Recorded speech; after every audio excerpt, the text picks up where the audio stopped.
Selamat pagi untuk kita semua. Salam sehat dan tetap semangat ya. Hari ini kita akan melanjutkan materi kita, yaitu gerak lurus beraturan. Nah, gerak lurus beraturan ini merupakan gerak suatu benda pada lintasan lurus dengan kecepatan atau kelajuan yang tetap. Ya, saya ulangi.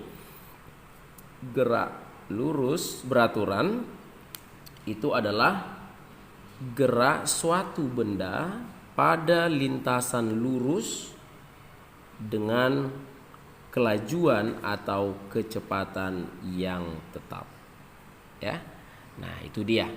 Nah, sekarang kita akan lihat ya kata kuncinya. Jadi ingat tadi, kata kunci untuk gerak lurus beraturan itu adalah kelajuan atau kecepatannya tetap.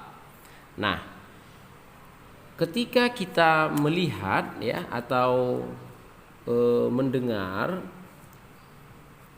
makna fisis dari kelajuan itu kan jarak yang ditempuh tiap satuan waktu.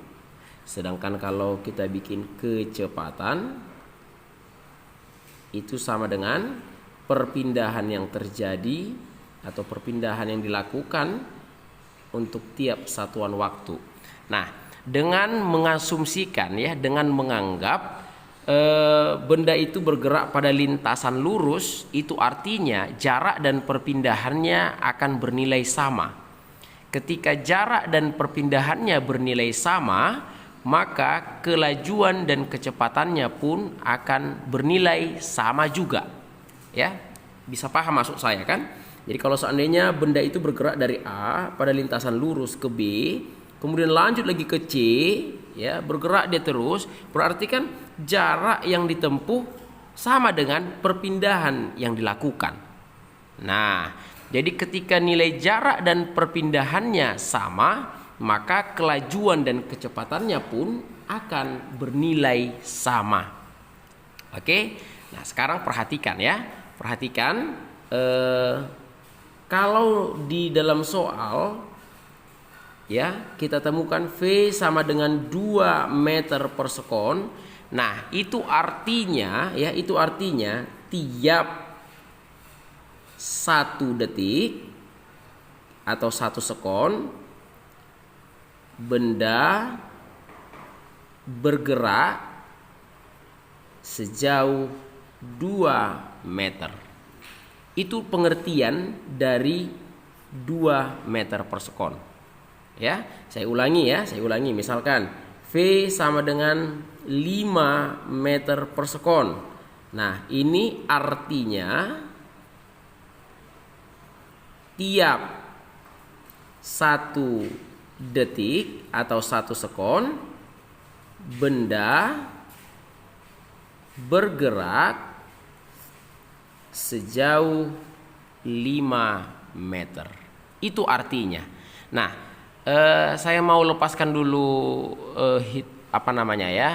rumus-rumusnya. Perhatikan baik-baik ya, pahami konsep ini dengan benar ya. Jadi dengan mengatakan V itu sama dengan 5 meter per sekon, itu kan artinya dalam waktu 1 detik ya, dalam 1 detik dia menempuh jarak atau bergerak sejauh 5 meter.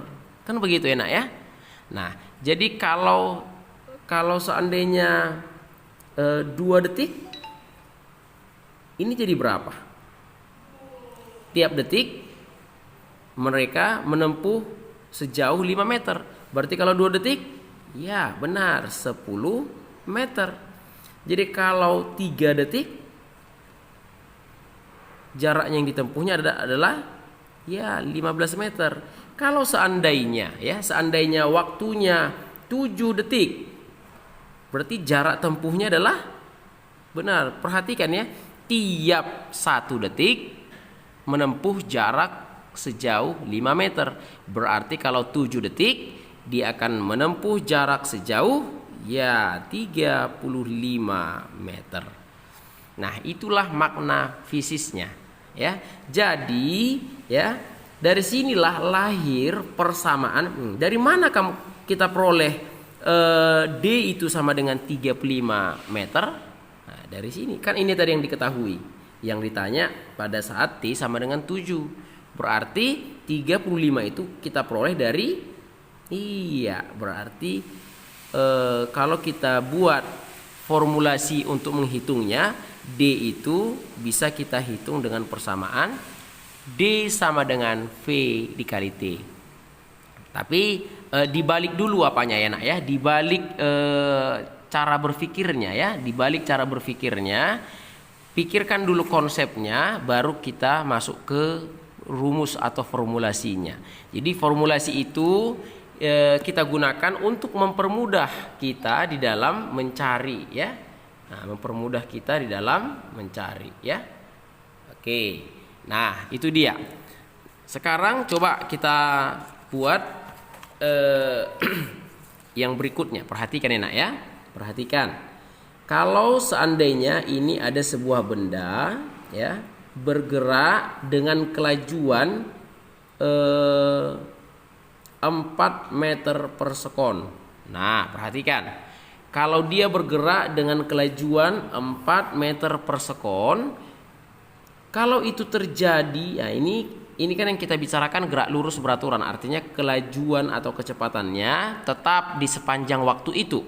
Ya, itu artinya tiap 1 detik atau tiap 1 second benda itu bergerak sejauh 4 meter. Jadi kalau seandainya ketika benda bergerak dengan kelajuan tetap 4 meter per sekon dan itu berlangsung selama 6 detik, ya, itu artinya jarak yang ditempuhnya bisa kita hitung. Berapa jaraknya? Ya, 24 meters. Ya. Oke, saya balik ya, saya balik. Perhatikan baik-baik. Ketika sebuah benda, ya, ketika sebuah benda bergerak dengan kelajuan, ya, 3 meter per sekon, ya, 3 meter per sekon. Nah, dia ingin menempuh jarak, ya, dia ingin menempuh jarak sejauh katakanlah 27 meter. Ya. Perhatikan. Pengertian 3 meter per detik itu artinya tiap 1 detik dia menempuh jarak 3 meter. 1 detik 3 meter, 2 detik 6 meter, demikian seterusnya. Kalau jarak yang mau ditempuhnya itu 27 meter, kira-kira waktu tempuhnya berapa ya? Bisa dihitung kan? Iya benar ya.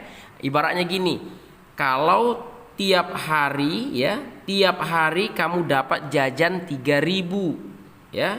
Tiap hari kamu dapat tiap hari dapat jajan 3.000. Jika suatu hari kamu punya uang 27.000, berapa hari lah itu uang jajanmu? Nah, kira-kira begitu nak.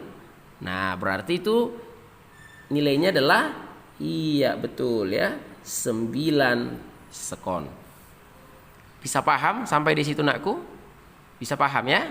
Iya. Nah, sekarang kalau dibuat begini, dalam menempuh jarak 30 meter, ya, suatu benda memerlukan waktu 6 sekon. Berarti berapa kelajuan yang dialami oleh benda tersebut? Nah, berarti kelajuan yang dialami oleh benda tersebut itu adalah 30 meter untuk tiap 6 sekon. Berarti 30 meter per 6 sekon. Kira-kira begitu. Kalau kita sederhanakan, kan gini dia nak. 30 meter itu tiap 6 sekon. Berarti kalau tiap sekon jadi berapa? Iya, 5 meter lah berarti tiap sekon. Ya, bisa paham ya nak ya? Nah, seperti itu teknik mengerjakannya, teknik memahaminya supaya kamu tidak bingung. Oke? Nah, sampai situ bisa paham ya? Nah, sekarang coba kita lihat ya, kita lihat contoh soal yang berikut ini. Nanti bisa kamu kerjakan ya, bisa kamu latih di rumah lagi ya. Nih, misalnya gini. Di sini ada sebuah benda bergerak dengan kelajuan 12 meter per sekon. Ya, 12 meter per sekon. Nah, jika benda melakukan gerak selama 1 menit. Nah, 1 menit. Perhatikan baik-baik. Lihat satuannya enak ya. Di sini V sama dengan 12 meter per sekon. Nah, itu artinya tiap 1 detik dia bergerak sejauh 12 meter. Nah, di sini 1 menit. 1 menit itu sama dengan 60 detik. Nah, berarti ketika dia bergerak selama 60 detik, berarti dia sudah menempuh jarak 12 dikali 60 ya. Berarti dia berapa? Iya, 720 meter. Paham ya nak ya? Nah, seperti itu dia. Perhatikan satuannya ya. Nah, itu dia.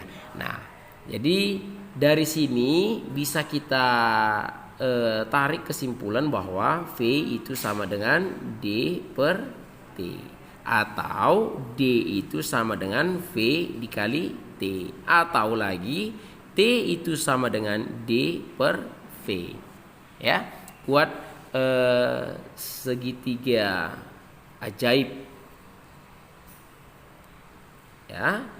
Di sini V, sini D, di sini T.